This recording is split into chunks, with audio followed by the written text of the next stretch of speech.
الفاتحة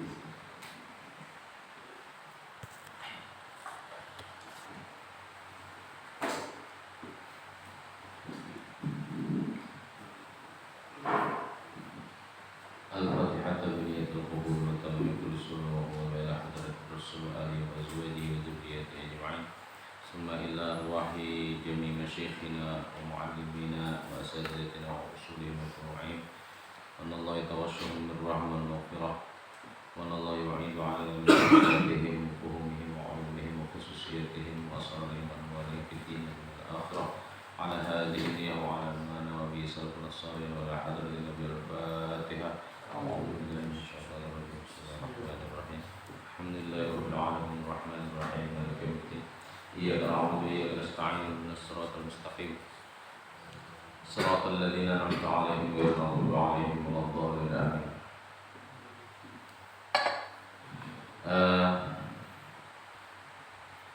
Kita melanjutkan pembahasan pada sebelumnya, yakni pada bayan ilmi alladhi huwa fardhu kifayah.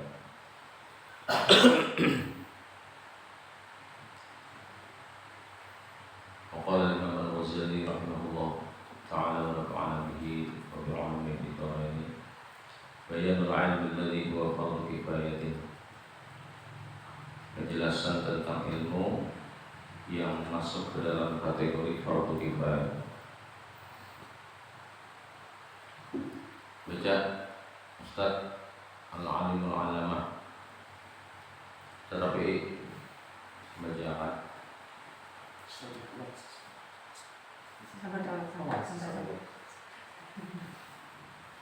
Bismillahirrahmanirrahim. Bayan ilmu wa fardhu kifayah. Ini menjelaskan ilmu yang ada dalam ilmu pendidikan. Alam dan fardat la yatamayyazu an yalihi illa bi dhikri aksaril mawlud. Tawalla alaimu bahwasanya fardu la yatamayyazu tidak berbeda fardu tadi dan yalihi dari selain fardu. Illa bi dhikri aksaril mawlud. Kecuali dengan menyebutkan bagian ilmu buat ma'lumu bil idafati ila fardi alladhi nahnu bisa dari dan menggunakan ilmu dengan berdapatnya ilmu tadi kepada fardu alladhi ila fardu nahnu bisa dari sempurnanya ada di Ya. Tantasimu bila syariatin terbagi ilmu tadi kepada ilmu syariah atau bagi syariatin dan selain ilmu syariah. Baik, cukup. Ketahuilah kata Imam Ghazali bahwa fardu itu la yatamayyazu an ghairihi illa bi dzikri aqsamil umum. Fardunya ilmu itu tidak akan bisa kita bedakan kecuali terlebih dahulu kita melakukan pembagian, melakukan pemetaan barangkali bahasa kita terhadap apa? Terhadap ilmu itu, bahwa ilmu itu bil idhafah ila al-fardhi alladhi nahnu bisadadihi, apabila disandarkan kepada kefarduan yang sering kita hadapi. Bisadadihi itu yang sering kita hadapi gitu. Ila syar'iyyah wa ghairi syar'iyyah. Pembagian awalnya itu ada yang masyru', ada yang syar'i, ada yang ghairi syar'i. Apa bedanya syar'i dan ghairi syar'i itu? Nah, lanjutkan. Wa'u'nya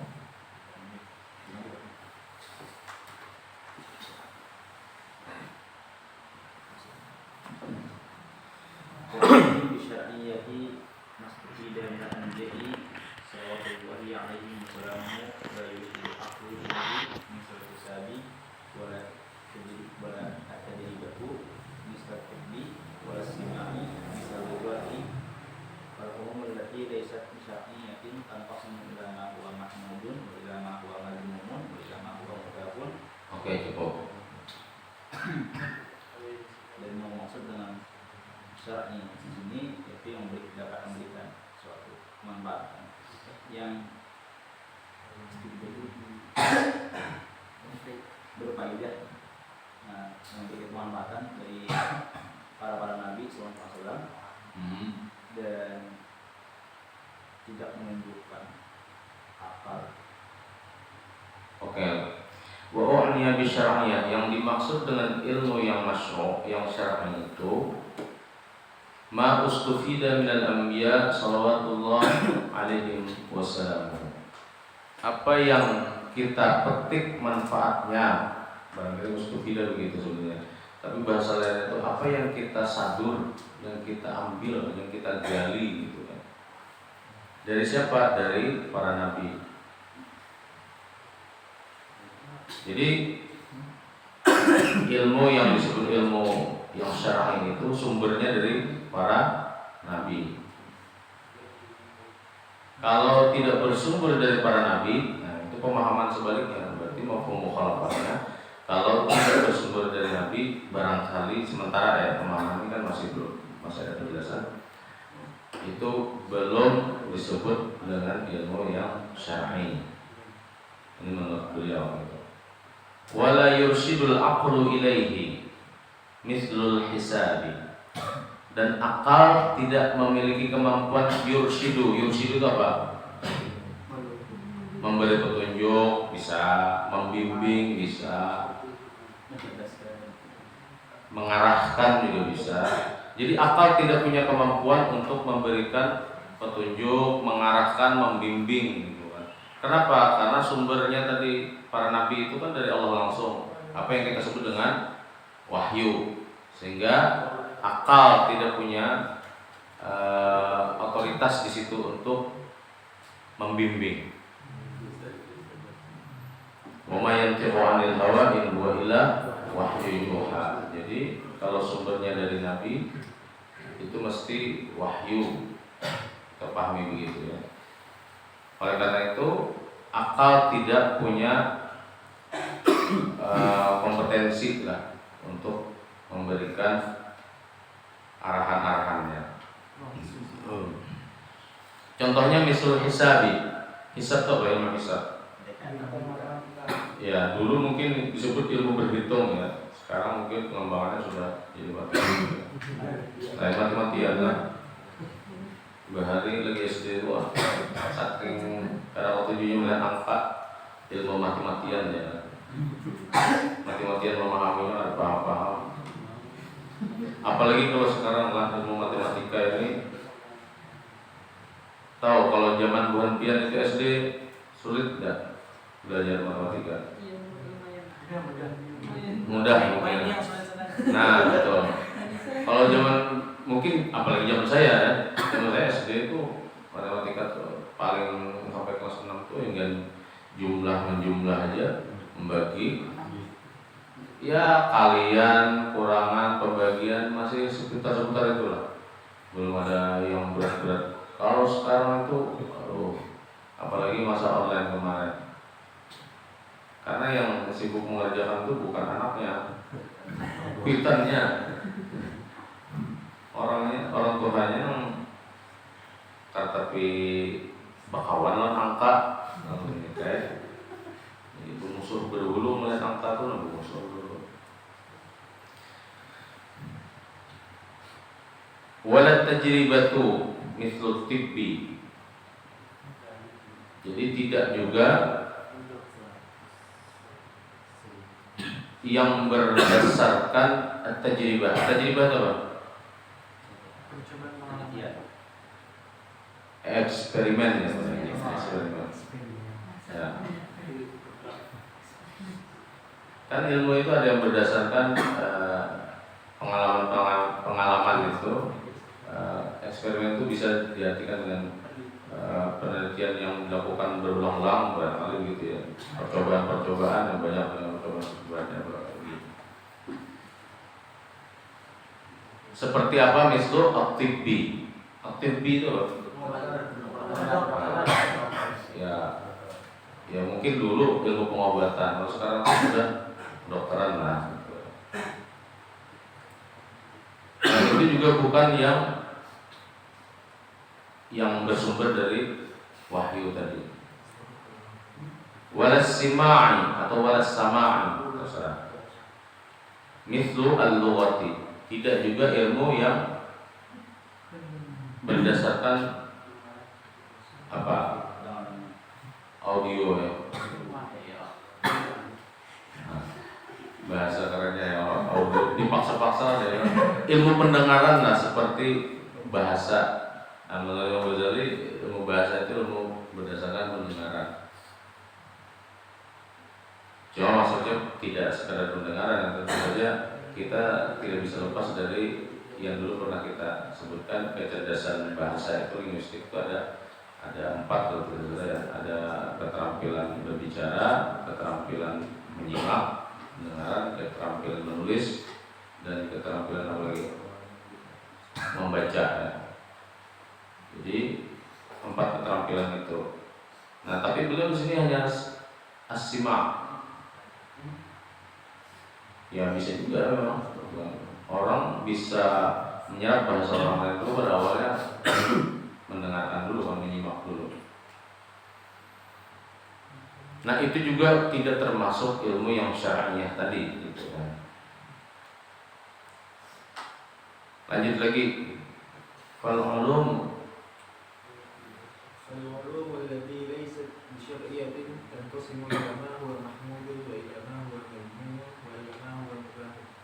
Dan ilmu-ilmu yang tidak dikategorikan dengan ilmu syariat terbagi kepada apa-apa yang terpuji dan kepada apa-apa yang tercela dan ilmu yang boleh-boleh saja.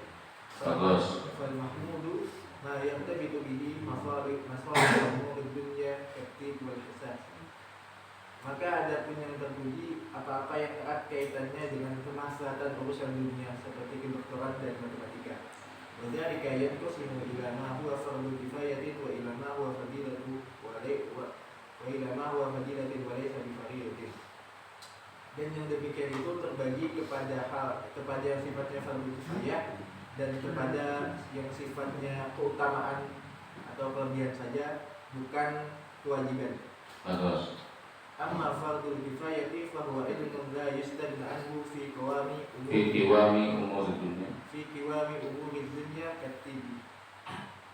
Adapun yang fardhu kifayah ialah ilmu yang tidak cukup dengannya pada melaksanakan urusan-urusan dunia seperti kedokteran. Huwa daruriyun fi hajati baqa'il abdan. Karena yang demikian itu daruri pada keperluan kekalnya badan. Kerugian lah kita, sangat kerugian. Mungkin hisabi dan seperti matematika fa'inah daruriyun, maka yang seperti itu sifatnya daruri fil muamalati pada muamalah, wa qismatul wasaya dan pembagian wasiat wal mawaris, warisan wa ghairihima dan selain keduanya. Oke, cukup dulu. Jadi Sidin banyak pada membagi-bagikan ilmu ini lah. Fal-ulum allati laysat bisyar'iyyah pulang. Yang tidak ilmu syariat tadi dibagi Sidin menjadi 3 kategori. Yang pertama mahmud, terpuji, yang kedua mazmum, tercela, dan yang ketiga mahwa mubah, yang tadi seperti disebutkan boleh-boleh saja. Artinya dia bisa masuk kategori mazmum atau mahmud, nanti kondisional begitu kan. Fal mahmud ma yartabitu bihi masaliha umurid dunya. Yang terpuji itu yang erat kaitannya dengan maslahat dalam kehidupan kita di dunia seperti kedokteran dan hisab. Apa manfaat kedokteran itu?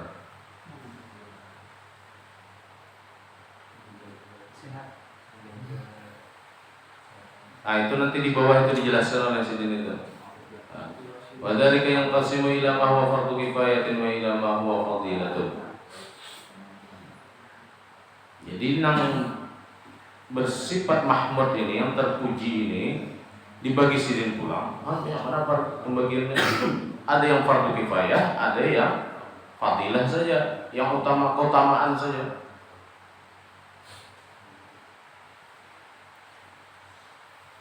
Tapi tidak masuk ke fardu gitu kan. Maksudnya levelnya sampai pada keutamaan, tidak sampai ke level fardu. Baik fardunya itu kifayah maupun apalagi fardu ain gitu. Amma fardul kifayati fahuwa ilmun la yustaghna anhu fi qiwami umur dunya tartibi. Adapun yang maksudnya fardu kifayah itu adalah ilmu yustaghna anhu itu apa artinya? Kalau yustaghna anhu itu tidak dibutuhkan, tapi kalau la yustaghna anhu berarti dibutuhkan. Ghaniyun anha, ghaniyun anhu itu artinya tidak dibutuhkan. Tapi la ghaniyun anhu berarti dibutuhkan. Karena ada la-nya di situ, la yustaghna anhu, maka dia dibutuhkan artinya. Jadi fardu kifayah itu adalah ilmu yang dibutuhkan. Dalam hal apa? Fi qiwami umurid dunya. Dalam melaksanakan, menyelenggarakan kehidupan di dunia ini. Contohnya adalah kesehatan atau ilmu kedokteran tadi.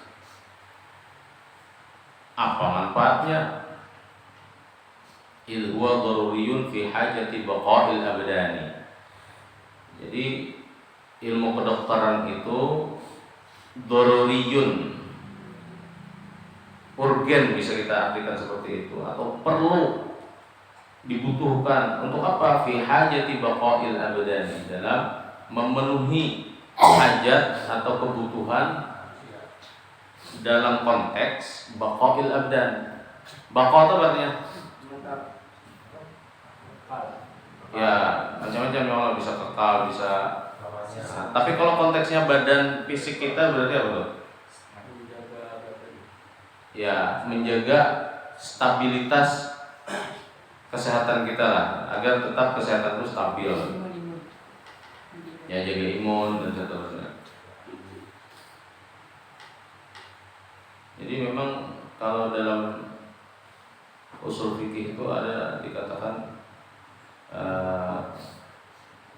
ad-darru yuzal, kemudaratan itu harus dihilangkan. Bagaimana kita tahu bahwa suatu itu mudarat atau tidak? Nah, maka perlu ilmu. Nah, begitu juga yang kita alami sekarang itu kan kemudaratannya dalam konteks fisik kita. Siapa yang sudah terkena Omikron? Adalah ada ini Omikron ini biasa aja. Nah, kita kenapa lagi menghindari? Karena memang ya kalaupun ada yang belum kena, tinggal tunggu tanggal mainnya aja lagi. Adalah yang kena lah.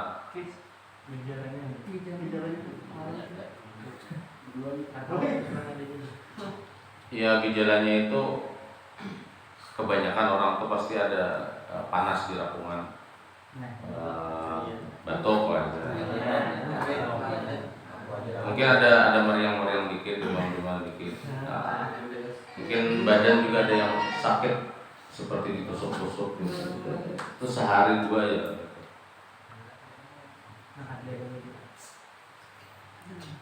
Kalau di kampus itu ya ada, kayaknya sudah ada yang kena, tapi karena konon katanya seperti yang saya baca di berita-berita itu, dia tidak seberbahaya yang sebelumnya gitu. Jadi varian yang mudah menyebarnya, tetapi juga mudah selesai. Yang mudah-mudahan kalau ada yang kena segera, maksudnya segera berlalu gitu. Bukan segera kena ya, segera berlalu.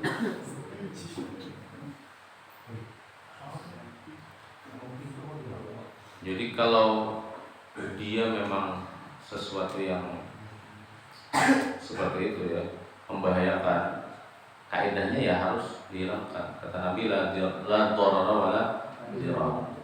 Jadi tidak boleh membahayakan orang lain dan juga tidak boleh membahayakan diri sendiri.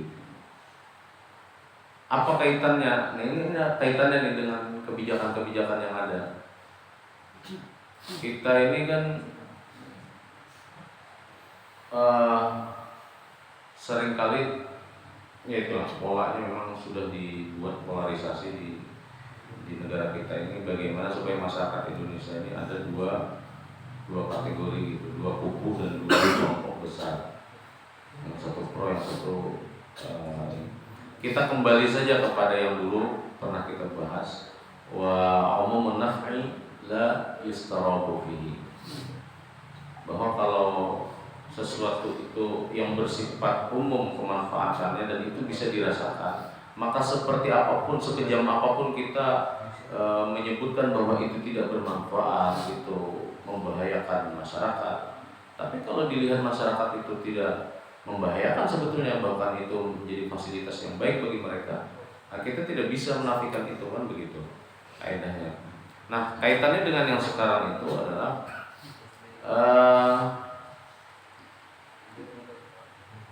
apa istilah tasarruful imam ma'ar ra'iyah manutun bil maslahah, begitu kaidah sahihnya. Kebijakan pemerintah itu tujuan utamanya itu adalah maslahat.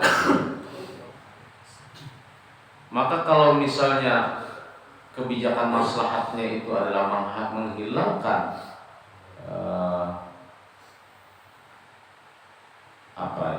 virus ini, kan mungkin susah juga gitu kan. Jadi kehendak Tuhan ya. Terus melibatkan juga di situ kehendak Allah. Cuma memang kewajiban seorang pemerintah itu mengupayakan langkah apa supaya virus itu tidak berkembang biak atau bisa dihentikan. Maka salah satu kebijakannya itu adalah ya yang ada ini, mau kada mau barangkali.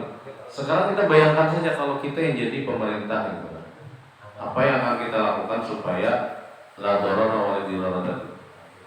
Ad-darar yuzal. Sesuatu yang membahayakan itu harus dihapus, harus dihilangkan. Nah, bagaimana langkah kita?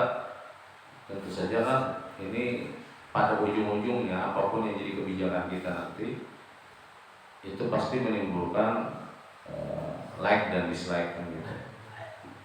Karena ridhon nas wa yatun la tudrak, itu kata Imam Syafi'i.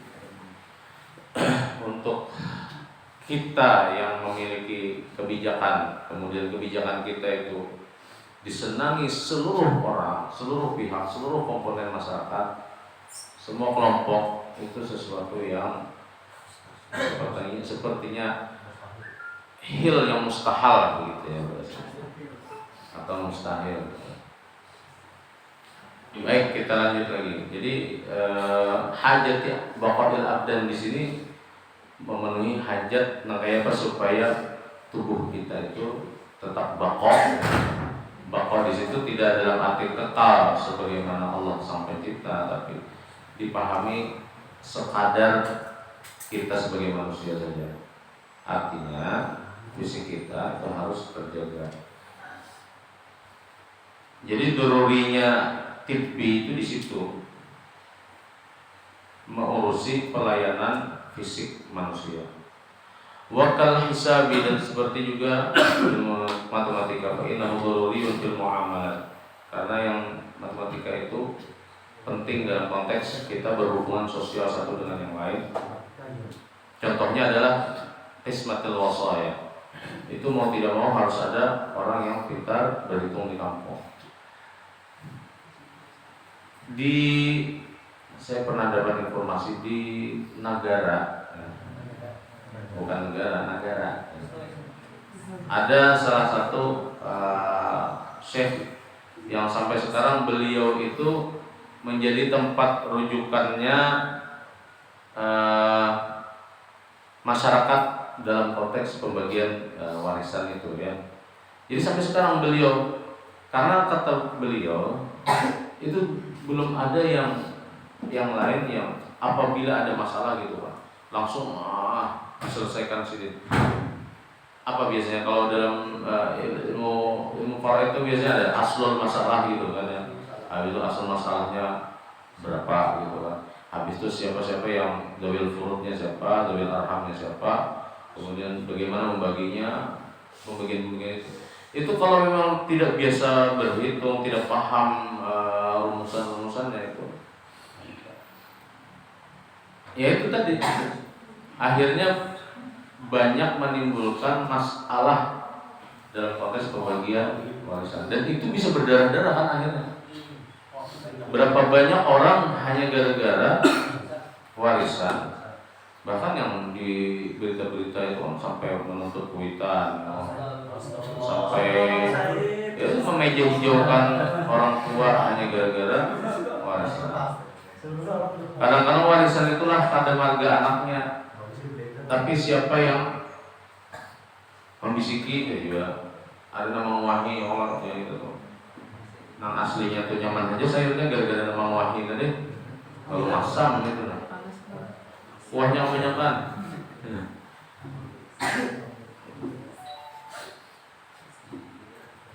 Kalau dihitung-hitung, kalau dipikir-pikir lah, segoblok-gobloknya kita orang Indonesia umumnya, secara umum ya, segoblok-gobloknya kita, apalagi beragama Islam, tahu batasan itu terhadap orang tua itu seperti apa. Kecualinya dari kakak ada suara mengaji sama sekali ya. Fala taqul lahum uffin itu nggak tahu. Atau bisa jadinya salah paham. Yang dilarang tuh aja, cih aja, hah aja. Amal memenjarakan boleh aja ya. Ada juga ada yang kejadian memukul ya, tak menampar. Yang dilarang ufin aja ya. Ifin nggak ada. Memukul tidak larangannya. Wala tadribhuma tidak begitu ayatnya ya kan. Nah ini kada belajar. Kalau kita kan belajar mafhum apa itu?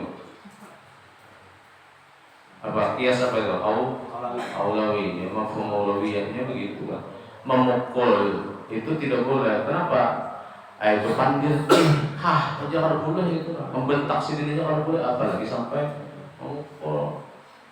Lalu ditegur orang, kami nantu kayak apa aja luput, aman memukul mintuha, kenapa mintuha? Apa yang jadi luput dia terkipai ke biasa gitu ya, mengancam. Itu siapa luput dia, terkipai ke biasa gitu ya. Artinya karena tamparannya, bukannya itu maksudnya itu luput dalam arti itu. Salah. Oh. Ini sudah salah mengancam pulang. Nah itu. Jadi pentinglah tadi ilmu berhitung itu, karena kalau tidak ada di kampung kita itu yang bisa terutama membagi warisan. Meskipun sekarang itu mudah ya. Kalau di kota-kota dikit ya tinggal ke pengadilan barangkali kan. Tapi kalau yang di kampung benar itu masih susah ke pengadilan. Jangankan anak ke pengadilan, tahu wujudnya pengadilannya kan tahu ini itu. Karena kalau di kampung-kampung itu hal-hal teknis misalnya registrasi ke pengadilan itu harus melakukan perjalanan yang tidak dekat gitu kan. Menuju kota ada yang takutan. Kenapa takutan sasar? Karena kalau sudah di kota itu jalanan itu kan simpang sana, simpang 5 itu biasa. Sementara sidin di kampung itu tahunya hilir bolo hilir. Bikin kan bila di hulu sungai itu nah tahunya itu nah. Tahu mana? Tahu di hulu ya. Anak mana? Anak hilir aja. Orang tahunya hulu dan hilir aja karena jalan itu lurus aja kayak itu. Tapi begitu masuk ke kota sedikit, nah kota itu sudah ada bundaran. Ada simpang 5, simpang 4 dan seterusnya.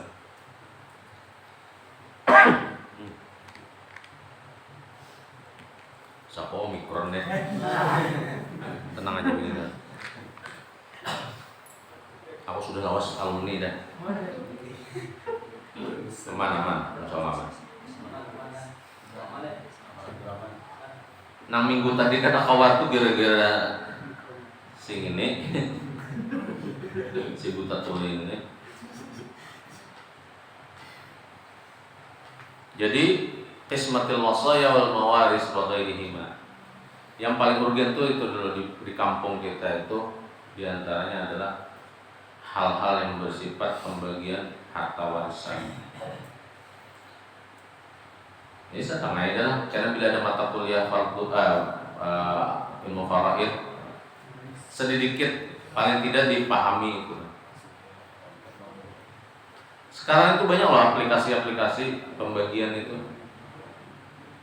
Jadi setidaknya kalau pulang misalnya ke kampung kita masing-masing, kalau jadi apa istilahnya tempat orang bertanya, setidaknya Buan Pian itu punya jawaban yang mencerahkan lah. Tunggu setumat pelang. Belum sembahyang 2 hajat, sembahyang hajat 2 rakaat. Kamar download ya gitu di Play Store. Play Store download terus tumat aplikasi pembagian harta waris, kan? Tapi sebelum masuk tadi Pian catat dulu jumlah hartanya berapa, aslul masalahnya itu berapa dulu. Habis itu siapa yang menjadi ahli warisnya tadi, dalil furudnya itu siapa aja. Nah, ahli waris itu dihitungi berapa orang. Inya selama ada anak lah, itu tanyaman sedikit pembagiannya. Kenapa? Karena banyak yang mahjub akhirnya, banyak yang kada dapat gara-gara anaknya. Tapi bilanya kada ada bisi anak, nah itu nang imbahan itu kita harus tahu rumusnya tadi tuh. Istri dapat berapa jadinya nih kada ada anak. Punya anaknya ada tapi bebinian aja, nah itu sudah mulai ada tuh hitung-hitungannya tuh. Nah, maka gunakanlah tadi aplikasi itu. Yang paling penting kita gunakan tuh pertama itu jumlah hartanya berapa, jumlah ahli warisnya berapa, siapa aja yang jadi ahli warisnya. Amun ding sanak dapat kada, amunnya ada anak ding sanaknya kada dapat. Kalaupun ada ya lihat tinggal asobah kadanya. Tergantung jumlah harta juga. Amun harta yang ditinggali itu cuma sedikit, ya biasanya sih kada dapat juga. Nah itu dulu siapa aja sudah ya lagi download ya lagi. Habis itu berapa jumlah harta, siapa yang ahli waris, yang hidup tuh siapa aja. Nah, ada istrinya, ada sekong, kan anaknya laki-laki ada tidak, kalau tidak ada anak perempuan ada misalnya. Nah nanti di aplikasi itu muncul orang-orang yang berhak bilanya 2 ini sudah dapat, tuh ada kenano muncul sorangannya. Misalnya situ ada dengan sendirinya akan muncul siapa-siapa itu. Tapi kalau ada anak laki-laki, wah yang lain-lain ini tidak akan muncul. Diklik nang kayak apa aja karena kalau muncul. Karena emangnya wajib sudah. Nah itu penting untuk digali. Ya setidaknya kita tahulah istilah-istilah dalam ilmu mewaris itu.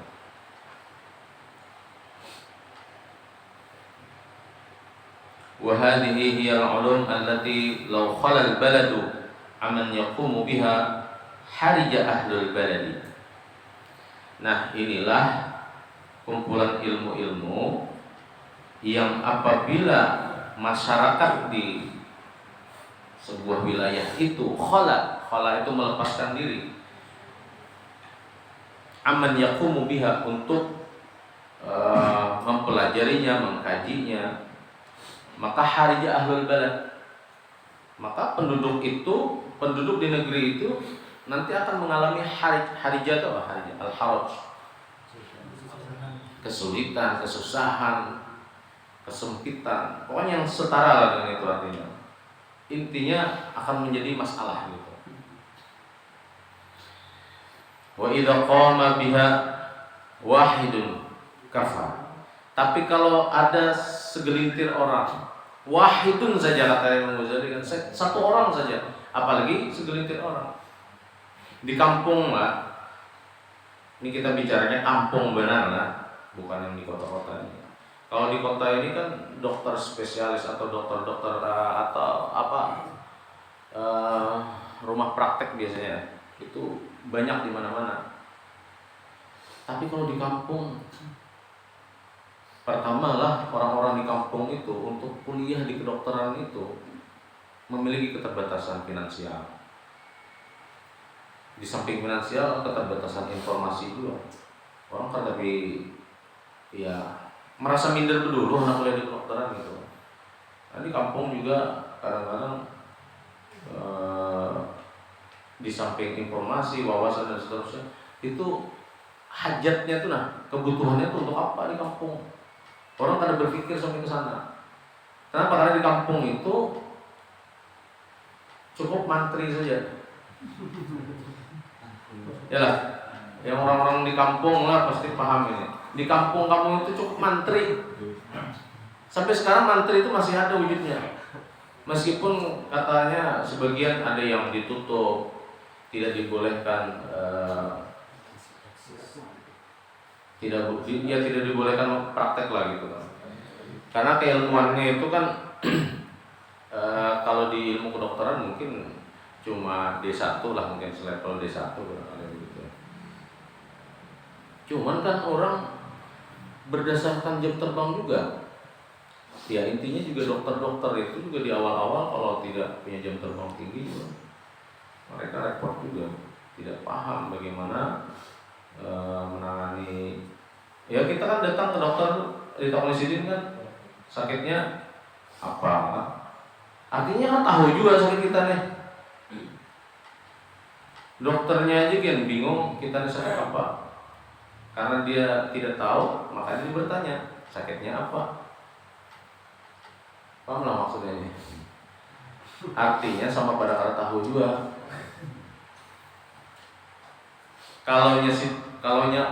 Istilahnya kalau dokter itu maha tahu kan, dengan penyakit kita ini. Begitu kita datang dia itu sudah bisa menebak gitu kan, harusnya begitu. Bedakan orang yang pintar memberi banyak di kampung.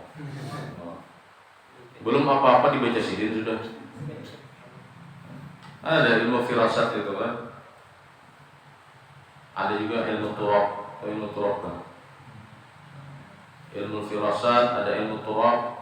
Itu melihat jejak-jejak kaki kita itu aja sidin sudah pinando apa yang kita derita, yang kita alami, kita sudah paham. Apalagi keburukan-keburukan kita itu ketahuan sidin. Bilanya ketemu para wali-wali Allah yang memiliki kemampuan ilmu turab itu. Ya, itu memang ada. Ilmu itu memang ada, dipelajari bahkan. Cuman kita ada sampai. Jadilah kita hanya masuk melihat muha Fitri juga sudah ketahuan seberapa bahagianya Fitri ini dan seberapa galau sisanya itu. Tahuan sih ini udah. Apalagi kebiasaan Fitri ketahuan gitu.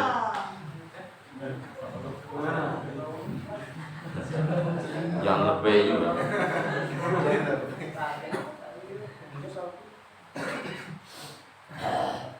Jadi itu tadi kaitannya dengan harijah ahlul balad. Kalau di kampung itu tidak ada mantri tadilah, tidak ada orang-orang yang jatuhnya fardu kifayah lah. Kebutuhan wujud mereka itu di daerah itu adalah fardu kifayah. Maka kalau tidak ada orang-orang seperti itu harijah akan mengalami kesempitan, kesusahan dan seterusnya. Wa idza qama biha wahidun kafa, dan apabila satu orang saja atau segelintir orang saja itu ada yang menyelenggarakan atau ada yang melaksanakan atau ada yang mempelajari bahasanya, itu cukup kata beliau.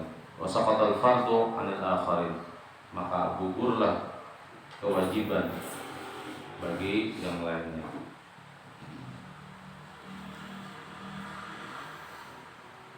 Fala yuta'ajjab min qaulina inna tibba wal hisaba min furudil kifayati. Maka jangan kaget dari ucapan kami, dari ungkapan kami bahwa ilmu kedokteran dan ilmu matematika itu adalah ilmu yang masuk ke dalam kategori fardu kifayah. Fa inna usul as-sina'ati aidan min furudil kifayat. Tapi sesungguhnya kata beliau, usul as-sina'at apa? Pokok-pokok industri gitu ya. Itu juga min furudil kifayat, masuk ke dalam kategori fardu kifayah. Seperti apa? Al-falah. Lahan itu pertanian.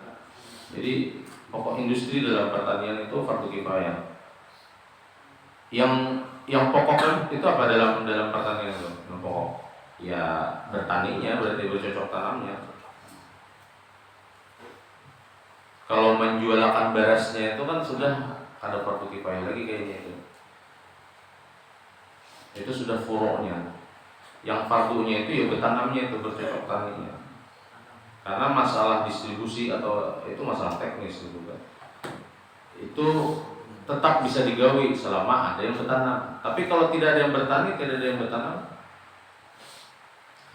Nah, dalam konteks pertanian ini, kita orang Banjar ini punya kearifan lokal. Saya beberapa waktu yang lalu itu menguji skripsi, judulnya itu tentang Living Quran tentang bercocok tanam. Siapa itu kemarin? Ainah ya. Jadi di dalam tradisi orang-orang Banjar itu, sebelum bertanam itu sudah ada ritual-ritual. Dia menyebutkan itu tafaul katanya. Tapi ini tidak sekedar tafaul saya kira. Karena yang diambil itu semua ayat-ayat Al-Quran. Ada ayat-ayat tertentu seperti misalnya ayat kursi itu dibacakan dulu ketika marandam kah? Marandam bijinya tuh. Aku kan paham juga. Pokoknya ada proses-proses itu dan itu melibatkan pelafalan ayat-ayat suci Al-Quran. Fungsinya atau tujuannya adalah untuk tabarukan, mengambil barokah daripada ayat suci Al-Quran, yang itu diharapkan tidak mempengaruhi apalagi merusak proses mereka bercocok tanam.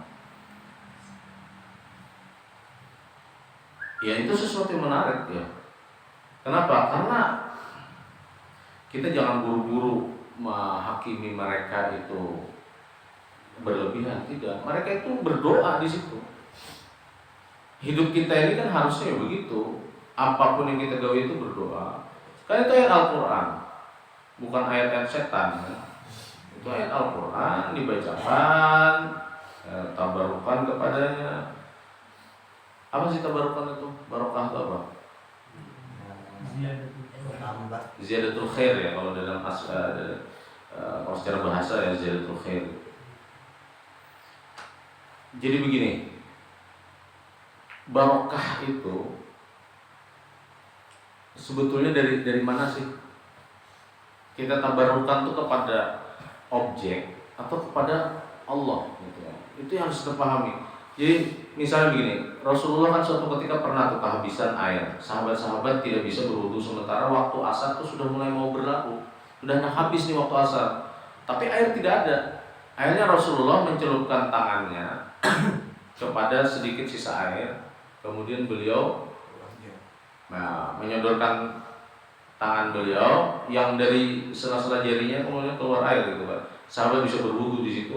Sahabat bahkan ada sebagian yang minum juga di situ.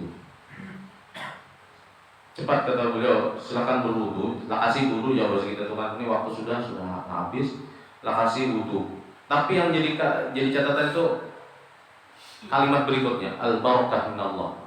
Beliau mengatakan al-barakah minallah. Artinya Rasulullah ingin mempertegas bahwa barokah itu sumbernya adalah Allah. Gitu. Objeknya bisa apapun.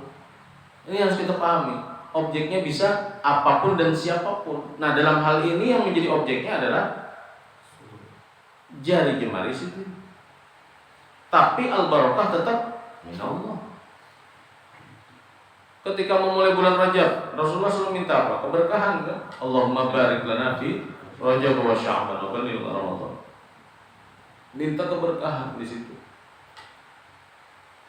Jadi kalau kita umatnya ini juga ketujuh mencari keberkahan itu, dan keberkahan itu sumbernya bisa apa saja, objeknya bisa apa saja, tapi sumbernya tetap Allah. Itu yang harus kita tanamkan di hati.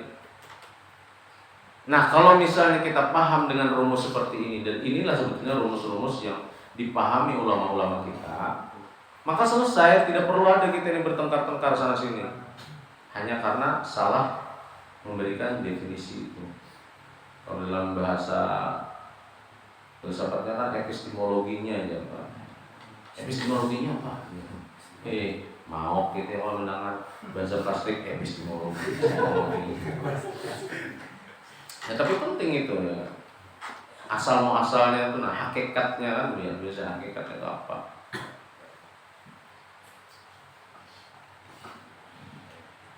Parak udah habis. Ya Allah. Kita tuntungakan sampai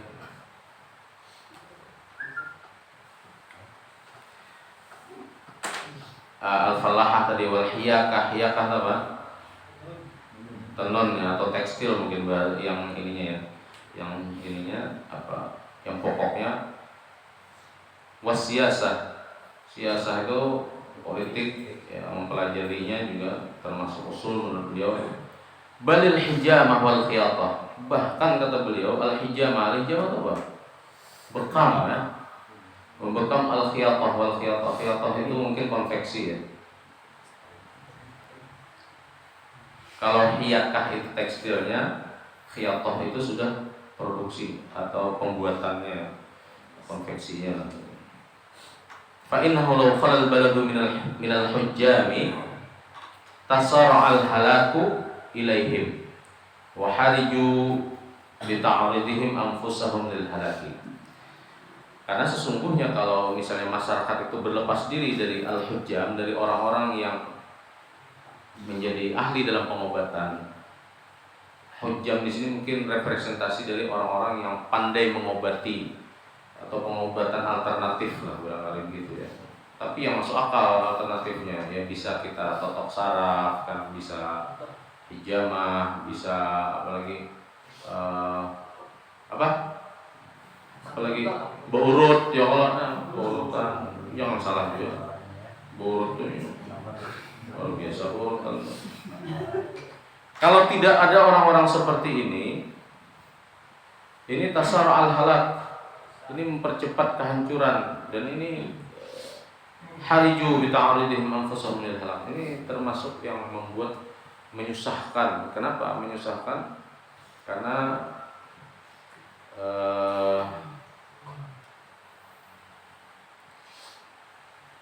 apa ini ya? Karena hariju bi ta'ridihim anfusahum lil halak. Karena ini sebagai bahan bagi ahlul balad tadi, mempercepat kerusakan bagi mereka gitu, merusak diri gitu kan. Artinya kita itu kalau anjurannya itu apa, kalau dalam Al-Quran saya dari tadi itu wala tulqu bi aydikum ila tahlukah, nah begitu. Jangan, bahasa lainnya itu mungkin tafsir bebas itu, jangan bunuh diri lah begitu. Jangan bunuh diri. Nah, tasar al-halak kalau tidak ada orang-orang seperti ini di daerah kita. Sampai sini aja kan. Fala yajuzu at-ta'arrudu lil halaki bi ihmalihi, maka tidak boleh ta'arrud itu bisa juga i'tirad atau bisa menentang ya. Maka tidak boleh menentang untuk kehancuran bi ihmalihi dengan meremehkannya. Artinya kita tidak dibenarkan untuk menganggap enteng sesuatu yang bisa merusak diri kita. Karena kadang-kadang kita itu ya dalam konteks makanan saja, kadang-kadang kan tidak bisa menahan gitu kan. Begitu melihat makanan yang ya mengolah titik liur gitu kan, mengolah liur kita titikkan. Padahal kita tahu bahwa kalau kita makan itu, kolesterol kita misalnya tiba-tiba naik, atau asam urat kita juga bengkak gitu.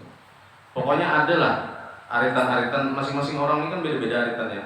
Syukur-syukur ya kalau masih usia seperti Bu Hanfian ini kan rata-rata masih kuat fisik ya. Jarang ada yang bisa aritan. Tapi ada juga saya temukan mahasiswa, kenapa pada makan ini? Asam urat kayaknya. Nanti kok sungsungnya Bang. Sungsungnya maharago asam urat itu nak sungsungan. Tapi memang begitu, mungkin pengalaman-pengalamannya suka makan yang jenis-jenis yang bisa memicu asam urat itu. Nah itu itu ta'arud lil halak namanya juga itu la yajuz. Kenapa? Karena kita sudah tahu bahwa kalau kita makan itu membuat tubuh kita akan bermasalah, tapi ketidakmampuan kita mengontrol syahwat perut akhirnya membuat kita ya makan. Dan kalau makannya itu cuma sekadarnya saja, itu masih wajar kan? Tapi kalau nya kehantuan, kalap gitu kan, wah, ya gara-gara apa istilahnya kita lihat di sosial media gitu kan, wah ada yang promosi gitu kan, makan di sini, wah oke guys, ya kan makan yang mukbang guys istilahnya itu, makan mulai kayak ada barit tuh makannya, lalu mulai kayak lompatan juga, padahal orang kan makan di awal-awalnya aja itu, mulai kayak makan tuh, mulai kayak apa, ya makannya mulai kayak nafsu berat tuh, di awal-awalnya ya kira-kira 3 kali suapan jadinya bisa. Kisahnya aja kan itu, tapi supaya rame mungkin kan bisa juga bang. Oh kisahnya sampai habis nih makannya. Oh, nang nonton nih kan lebih pintar. Wah, lalu aja memesan di tempat yang sama. Oh segenal-genalnya tahu. Mereka hendak nang terpengaruh tadi bang, ditonton gitu, nah lalu mau umpati itu termasuk ihmal, meremehkan, dan itu harus kita hindari. Oke, barangkali itu saja yang bisa saya sampaikan. Ini sudah jam 7. Kita akhiri dengan alhamdulillah. Subhanallah bihamdi, subhanallah wa bihamdika, asyhadu an la ilaha illa anta, astaghfiruka wa atubu ilaik. Assalamualaikum warahmatullahi wabarakatuh.